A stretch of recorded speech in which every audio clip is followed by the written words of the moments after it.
بسم اللہ الرحمن الرحیم۔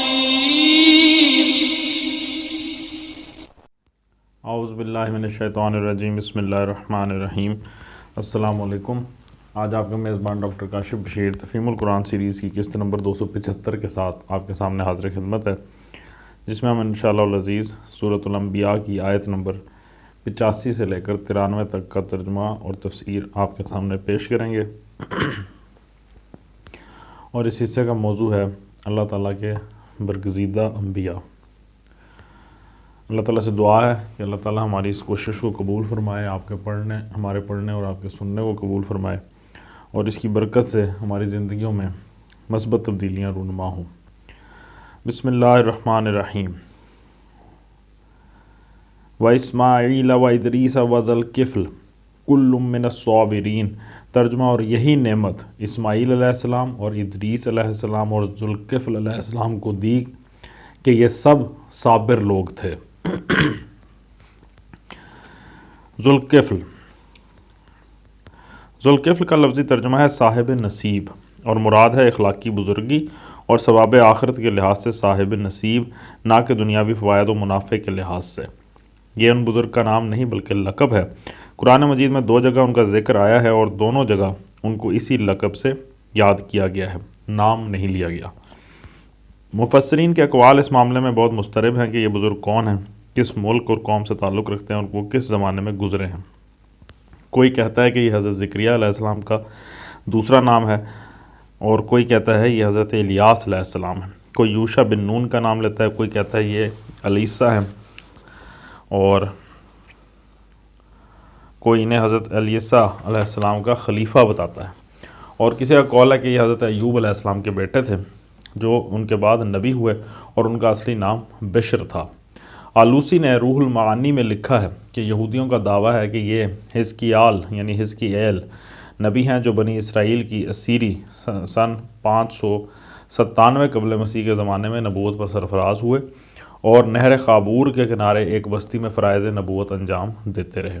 ان مختلف اقوال کی موجودگی میں یقین و اعتماد کے ساتھ نہیں کہا جا سکتا کہ فی الواقع یہ کون سے نبی ہیں۔ موجودہ زمانہ کے مفسرین نے اپنا میلان حزقیل نبی کی طرف ظاہر کیا ہے، لیکن ہمیں کوئی معقول دلیل ایسی نہیں ملی جس کی بنا پر یہ رائے قائم کی جا سکے۔ تاہم اگر اس کے لیے کوئی دلیل مل سکے تو یہ رائے قابل ترجیح ہو سکتی ہے، کیونکہ بائبل کے صحیفہ حزقیل کو دیکھنے سے معلوم ہوتا ہے کہ فی الواقع وہ اس تعریف کے مستحق ہیں جو اس آیت میں کی گئی ہے، یعنی صابر اور صالح۔ وہ ان لوگوں میں سے تھے جو یروشلم کی آخری تباہی سے پہلے بخت نصر کے ہاتھوں گرفتار ہو چکے تھے۔ بخت نصر نے عراق میں اسرائیلی قیدیوں کی ایک نو آبادی دریائے خابور کے کنارے قائم کر دی تھی، جس کا نام تل ابیب تھا۔ اسی مقام پر سن 594 قبل مسیح میں حضرت حزقیل نبوت کے منصب پر سرفراز ہوئے، جبکہ ان کی عمر 30 سال تھی، اور مسلسل 22 سال ایک طرف گرفتار بلا اسرائیلیوں کو اور دوسری طرف یروشلم کے غافل و سرشار باشندوں اور حکمرانوں کو چونکانے کی خدمت انجام دیتے رہے۔ اس کار عظیم میں ان کا انہماک کا جو حال تھا، اس کا اندازہ اس سے کیا جا سکتا ہے کہ نبوت کے 9ویں سال ان کی بیوی، جنہیں وہ خود منظور نظر کہتے ہیں، انتقال کر جاتی ہیں۔ لوگ ان کی تعزیت کے لیے جمع ہوتے ہیں، اور یہ اپنا دکھڑا چھوڑ کر اپنی ملت کو خدا کے اس عذاب سے ڈرانا شروع کر دیتے ہیں جو اس کے سر پر تلا کھڑا تھا۔ ریفرنس ہے باب نمبر 24 آیت نمبر 15 سے 27۔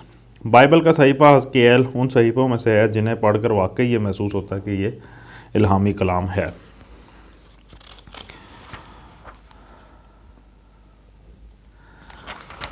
وَأَدْخَلْنَاهُمْ فِي رَحْمَتِنَا إِنَّهُمْ مِنَ الصَّالِحِينَ۔ ترجمہ، اور ہم نے اپنی رحمت میں داخل کیا کہ وہ صالحوں میں سے تھے۔ وَظَنُّونِ إِذْ ذَهَبَ مُغَاضِبًا فَظَنَّ أَن لَّن نَّقْدِرَ عَلَيْهِ فَنَادَىٰ فِي الظُّلُمَاتِ أَن لَّا إِلَٰهَ إِلَّا أَنتَ سُبْحَانَكَ إِنِّي كُنتُ مِنَ الظَّالِمِينَ۔ ترجمہ، اور مچھلی والے کو بھی ہم نے نوازا۔ یاد کرو جب کہ وہ بگڑ کر چلا گیا تھا اور سمجھا تھا کہ ہم اس پر گرفت نہ کریں گے۔ آخر کو اس نے تاریکیوں میں سے پکارا، نہیں ہے کوئی خدا مگر تو، پاک ہے تیری ذات، بے شک میں نے قصور کیا۔ مچھلی والے کو بھی ہم نے نوازا تفسیر میں آتا ہے، اس میں مراد ہیں حضرت یونس علیہ السلام۔ کہیں ان کا نام لیا گیا اور کہیں ذوالنون یا ذوالنون اور صاحب الحوت یعنی مچھلی والے کے القاب سے یاد کیا گیا ہے۔ مچھلی والا انہیں اس لیے نہیں کہا گیا کہ وہ مچھلیاں پکڑتے یا بیچتے تھے، بلکہ اس بنا پر کہ اللہ تعالیٰ کے اذن سے ایک مچھلی نے ان کو نگل لیا تھا، جیسا کہ سورہ صافات کی آیت نمبر 142 میں بیان ہوا ہے، اور سورہ یونس میں بھی اس کی خاصی تفصیل ہے، سورہ صافات میں بھی ذکر آیا ہے۔ پھر آیا کہ یاد کرو جب کہ وہ بگڑ کر چلا گیا تھا، یعنی وہ اپنی قوم سے ناراض ہو کر چلے گئے تھے قبل اس کے کہ خدا کی طرف سے ہجرت کا حکم آتا اور ان کے لیے اپنی ڈیوٹی چھوڑنا جائز ہوتا، اور سمجھا تھا کہ ہم اس پر گرفت نہ کریں گے۔ تفسیر میں آیا انہوں نے خیال کیا کہ اس قوم پر تو عذاب آنے والا ہے، اب مجھے کہیں چل کر پناہ لینی چاہیے تاکہ خود بھی عذاب میں نہ گھر جاؤں۔ یہ بات بجائے خود تو قابل گرفت نہ تھی، مگر پیغمبر کا اذن الہی کے بغیر ڈیوٹی سے ہٹ جانا قابل گرفت تھا۔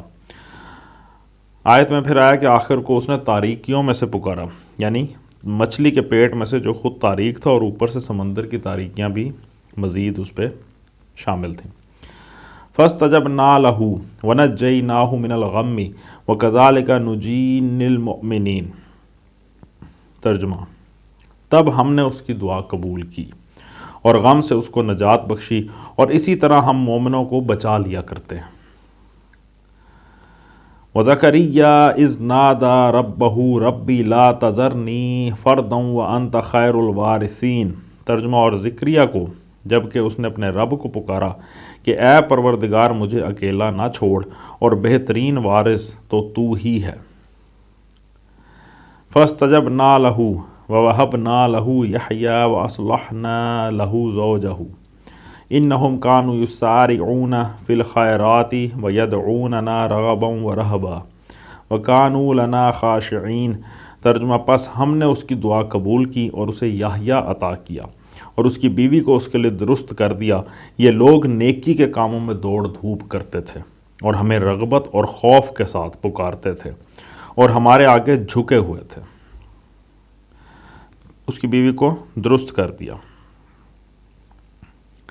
تفسیر میں آتا ہے اس حوالے سے سورہ آل عمران کی آیت نمبر 37 سے 41 میں، اور سورہ مریم کی آیت نمبر 2 سے 15 میں خاصی تفصیل آئی ہے۔ بیوی کو درست کر دینے سے مراد ان کا بانجھ پن دور کر دینا اور سنِ رسیدگی کے باوجود حمل کے قابل بنا دینا ہے۔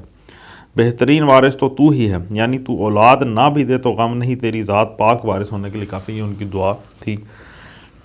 اور پھر آتا ہے کہ ہمیں رغبت اور خوف کے ساتھ پکارتے تھے اور ہمارے آگے جھکے ہوئے تھے۔ تفسیر میں آتا ہے اس سیاق و سباق میں انبیاء کا ذکر جس مقصد کے لیے کیا گیا اسے پھر ذہن میں تازہ کر لیجئے۔ حضرت زکریا علیہ السلام کے واقعے کا ذکر کرنے سے یہ ذہن نشین کرنا مقصود ہے کہ یہ سارے نبی محض بندے اور انسان تھے، الوہیت کا ان میں شائبہ تک نہ تھا، دوسروں کو اولاد بخشنے والے نہ تھے، بلکہ خود اللہ کے آگے اولاد کے لیے ہاتھ پھیلانے والے تھے۔ حضرت یونس کا ذکر اس لیے کیا گیا کہ ایک نبی اولو العزم ہونے کے باوجود جب ان سے قصور سرزد ہوا تو انہیں پکڑ لیا گیا، اور جب وہ اپنے رب کے آگے جھک گئے تو ان پر فضل بھی ایسا کیا گیا کہ مچھلی کے پیٹ سے زندہ نکال لائے گئے۔ حضرت ایوب علیہ السلام کا ذکر اس لیے کیا گیا کہ نبی کا مبتلا مصیبت ہونا کوئی نرالی بات نہیں ہے، اور نبی بھی جب مصیبت میں مبتلا ہوتا ہے تو خدا ہی کے آگے شفا کے لیے ہاتھ پھیلاتا ہے۔ وہ دوسروں کو شفا دینے والا نہیں، خدا سے شفا مانگنے والا ہوتا ہے۔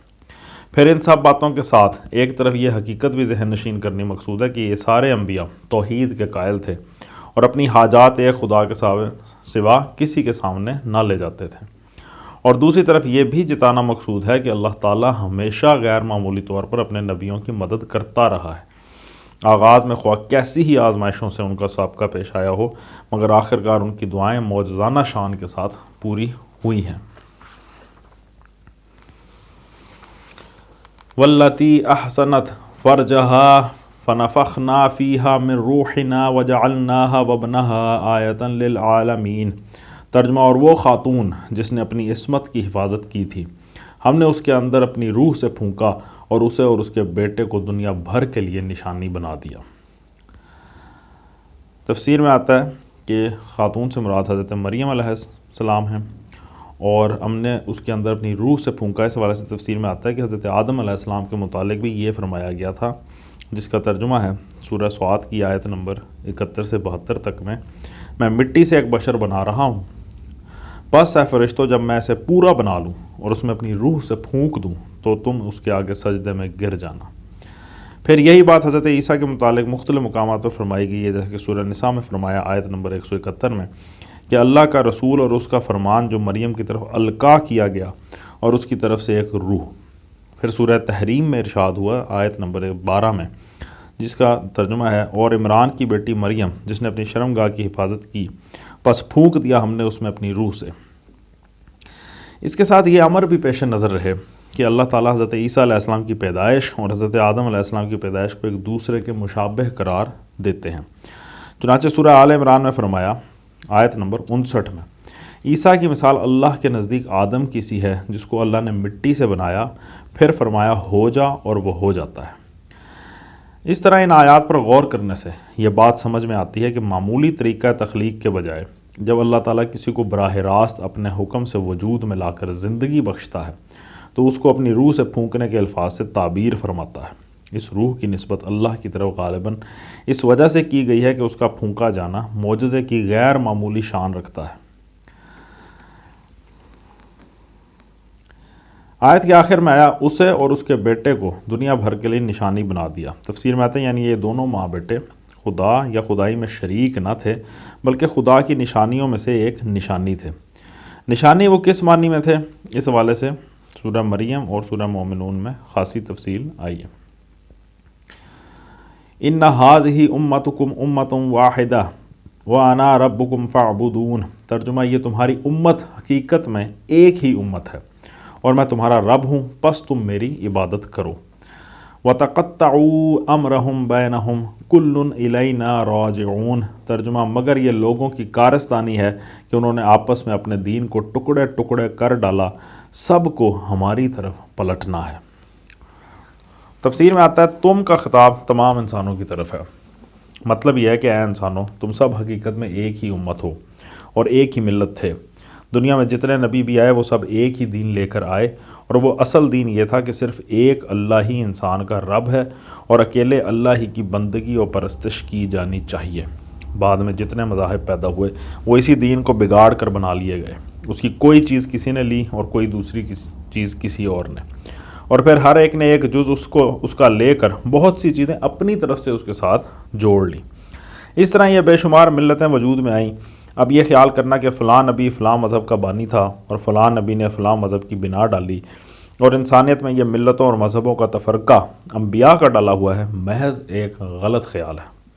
محض یہ بات کہ یہ مختلف ملتیں اپنے آپ کو مختلف زمانوں اور مختلف ملکوں کے انبیاء کی طرف منسوب کر رہی ہیں، اس بات کو دلیل نہیں ہے کہ ملتوں اور مذہبوں کا یہ اختلاف انبیاء کا ڈالا ہوا ہے۔